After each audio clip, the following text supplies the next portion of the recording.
বিচ্ছেদ ব্যথা ভুলে নতুন প্রেমে মজেছেন দক্ষিণী তারকা ধানুষ। তার শখের নারী মৃণাল ঠাকুর। প্রেমের গুঞ্জনে এবার সিলমোহর দেয়ার পালা। শোনা যাচ্ছে আগামী ফেব্রুয়ারিতেই ফের বিয়ের পিঁড়িতে বসবেন অভিনেতা। দুজনের বয়সের বেশ ফারাক থাকলেও তা প্রভাব ফেলেনি প্রেমের সম্পর্কে। একে অপরকে চোখে হারান এই প্রেমিক যুগল। তবে এখনই বিয়ে নিয়ে মুখ খুলেননি কেউই। 4 হাত এক হওয়ার পরই সুখবরটি দিতে চান তারা।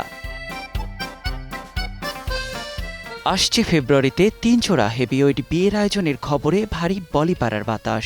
সেই তালিকায় আগে থেকেই স্থান পেয়েছে বিজয় রাশমিকা ও শ্রদ্ধা রাহুল জুটি, যেখানে নতুন সংযোজন ধানুষ মৃণাল। এদিকে বিয়ের গুঞ্জনের সঙ্গে ছড়িয়েছে আরও একটি খবর। সামাজিক মাধ্যমে ধানুষের 2 বোনকে অনুসরণ করছেন মৃণাল। তারাও পাল্টা অনুসরণ করছেন অভিনেত্রীকে।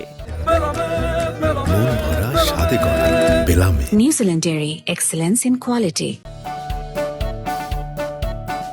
সামাজিক মাধ্যমে ধানুষের পরিবারের সঙ্গে শোবিজের হাতে গোনা কয়েকজনের যোগাযোগ রয়েছে। মৃণাল তাদের মধ্যে অন্যতম, যা দেখে দুয়ে দুয়ে 4 মেলাচ্ছেন নেটিজেনরা। ফলে বিয়ের গুঞ্জন আরও জোরদার হয়ে উঠেছে। নিয়াত শুভ, সময় সংবাদ।